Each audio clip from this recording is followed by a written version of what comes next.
చరిత్ర పూర్వపు వరంగల్ జిల్లా, ప్రస్తుత జనగామ జిల్లా, రఘునాథపల్లి మండలం కిలాషాపూర్ గ్రామంలో జన్మించాడు. తండ్రి పేరు నాసగోని ధర్మన్న గౌడ్. తండ్రి చిన్నతనంలోనే చనిపోయారు. నరసమ్మ అతని తల్లి. అందరూ అతన్ని పాపన్న దొర అని పిలిచేవారు. పాపన్న ఎల్లమ్మకు పరమ భక్తుడు. తాను చేసిన పోరాటాలకు గాను ప్రజలు ఆయన్ని హిందూ ధర్మ రక్షకుడు, తెలంగాణ ఛత్రపతి శివాజీగా పేరుగాంచిన హిందూ వీరుడు సర్దార్ సర్వాయి పాపన్న గౌడ్ ముద్దుగా పిలిచేవారు. ఆగస్టు 18, 1650 నాడు పాపన్న గౌడ్ వరంగల్ జిల్లాలోని గౌడ్ కులంలో జన్మించాడు. గౌడ చరిత్రలో ముఖ్యమైన స్థానం ఉన్న వ్యక్తి. పాపన్న గౌడ్ బాల్యంలో పశువులను కాస్తూ ఆనాటి సామాజిక, ఆర్థిక, రాజకీయ పరిస్థితులు గమనించేవాడు. తల్లి నరసమ్మకు ఒక కొడుకు కావడంతో గారాబంగా పెంచింది. పాపన్న వంశం శైవ మతస్థులైన శివభక్తులు. ఆనాటి సమాజంలో కొనసాగుతున్న అసమానతలపై పాపన్న కలత చెందేవాడు. వివిధ కులాల వారిని కూడా కలుపుకొని హిందువులు అందరూ ఒకే పంథ, ఒకే ధర్మానికి చెందిన వారు,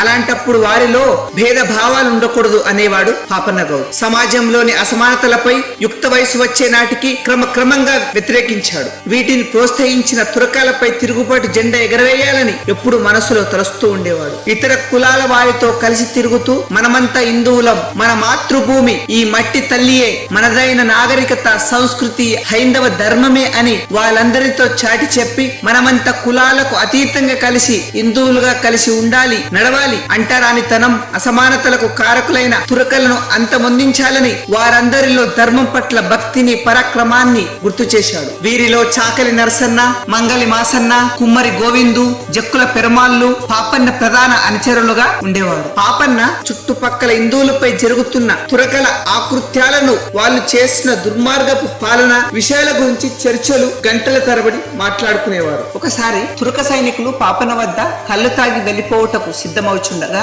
కళ్ళు మండువాకు వస్తున్న పాపన్న స్నేహితుడు ఒకడు, ధనరాశులున్నా కళ్ళు తాగి డబ్బులు ఇవ్వలేని నిర్వేద సైనికులు వెళ్లిపోవుటకు సిద్ధమయ్యారా అని సరసంగా అన్నాడు. అందుకు తురష్క సైనికుల్లో ఒకడు కోపంతో పాపన్న స్నేహితుడిని తన్నడానికి కాలు ఎత్తాడు. అది చూసి ఆ క్షణంలో కోపద్రోక్తుడైన పాపన్న తన వద్ద కళ్ళు గీయడానికి ఉపయోగించు గీత కత్తి, మారు కత్తితో ఒక దానితో తన ప్రాణ స్నేహితుడిని తన్నుటకు కాలు ఎత్తిన సైనికుడి మెడ నరికేశాడు. దాంతో మిగతా సైనికులు పాపన్న మీదికి యుద్ధానికి రావడంతో ఎంతో బలవంతుడైన పాపన్న వారిని కూడా అంతమొందించాడు. అప్పటి నుండి తురుష్క సైనికులు శిస్తులు వసూలు చేసుకుని వెళ్లే దారిలో పాపన్న అతని స్నేహితులతో కలిసి తిరుగుబాట్లు ప్రారంభించాడు. అలా మొదలైన తిరుగుబాటులో ఆయుధాలు, గుర్రాలు, డబ్బు సమకూర్చుకున్నారు. ఏ కులమైన అంతా హిందూ జాతి సంతానమే అని ధర్మానికి, దైవానికి ప్రతీక అయిన కాషాయ జెండను గోల్కొండ రాజ్యంలో ఎగరవేయాలని నిర్ణయించి ఆ దిశగా ప్రస్థానం ప్రారంభించాడు. అయితే పాపన్నకు ఎలాంటి వారసత్వ నాయకత్వం కానీ, ధనం కానీ,